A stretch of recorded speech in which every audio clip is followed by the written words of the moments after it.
Hello everyone, good morning. তোমাদের সকলকে স্বাগত মনিকা ডেলি ব্লগে। তোমরা ব্লগটি দেখতে থাকো, আশা করি তোমাদের খুব ভালো লাগবে। এই দেখো সকালবেলায় এখন আমি ঘরটা মুছে নিচ্ছি, আর এমনি বাদবাকি সব কাজগুলো হয়ে গেছে। আর সকাল থেকে একটু মেঘলা মেঘলা ছিল, তা এখন হালকা একটু রোদ উঠেছে।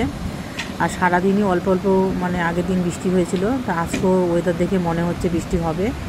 তা এখন আমি ঘর মুছে নিচ্ছি, তোমরা দেখতে থাকো। ফল হারিনি অমাবস্যা, তার জন্য বাজার থেকে দেখো কলা আর আম কিনে নিয়ে এসছে। ও জানেই না ঘরে আম রয়েছে, তার জন্য বাজার থেকে আম আর কলা কিনে নিয়ে এসছে।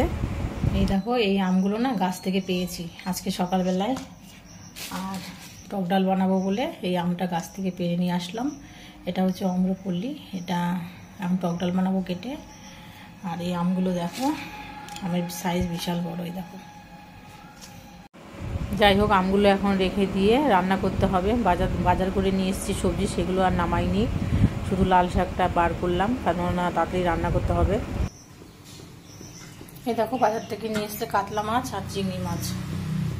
আর এখানে দেখো মুসুরি ডাল বসিয়েছি, টক ডাল বানাবো। আর ওখানে দেখো বেসিনে এতগুলো বাসন, এই বাসনগুলো মেজে নিয়ে মাছগুলো ধুয়ে নেব।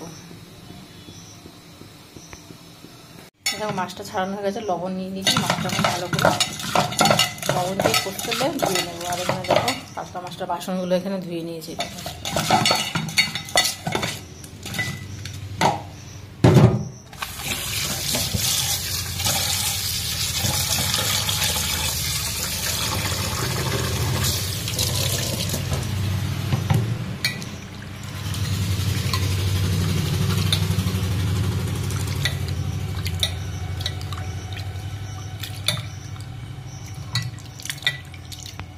হয়ে গেছে, নুন হলুদ মাখিয়ে নিচ্ছি এখন। আর চিংড়ি মাছগুলো ধুয়ে ফ্রিজে রেখে দিয়েছি, কারণ চিংড়ি মাছগুলো রান্না করবো না। এই কাতলা মাছটা ডাল শাক এগুলোই রান্না করবো আজকে।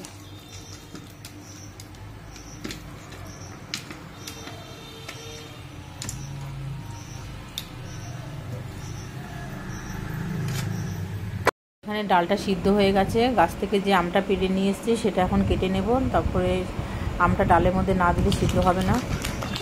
এখন আম পাকার সময় হয়ে গেছে তো, তা এখন চাটনি করো বা ডালে দিলে না খুব একটা বেশি ভালো সিদ্ধ হয় না, তেমন একটু শক্ত শক্ত থাকে। তার জন্য ডালের মধ্যে আমটা এখনই দিয়ে দেওয়া দরকার, নাহলে সিদ্ধ না হলে ডালটা টকও হবে না। তা যাই হোক ডালটা ভালো করে হাতা দিয়ে ঘুটে নিলাম।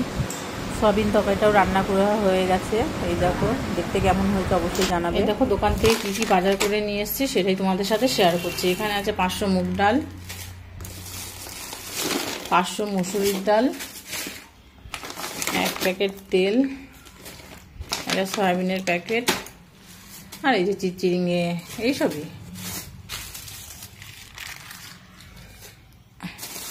100 কাঁচা লঙ্কা, আর বেগুন, পটল, ঢেঁড়স, টমেটো এইগুলো।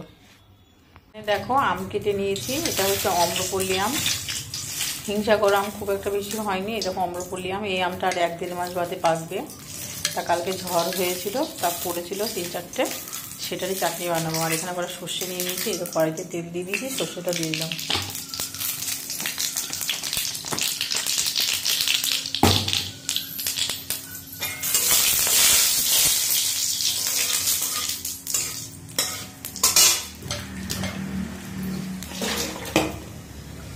আমের চাটনি করি ঠিকই, কিন্তু বাড়িতে কেউ খায় না, শুধু আমিই খাই। একদিন চাটনি করলে 2-3 দিন খাই।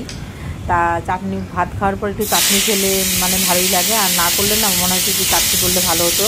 তা যাই হোক একটু চাটনি করে নিচ্ছি আম দিয়ে।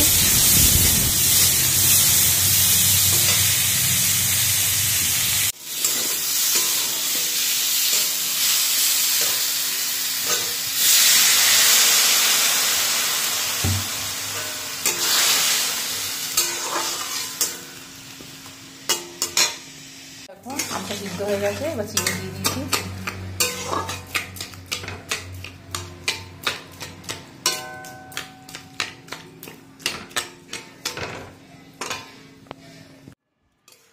এই দেখো আমের চাটনিটা হয়ে গেছে, এখন অফ করে দেবো। তোমাদের যদি ভিডিওটা ভালো লাগে তাহলে লাইক, কমেন্ট, শেয়ার আর সাবস্ক্রাইব করে দিও। টাটা।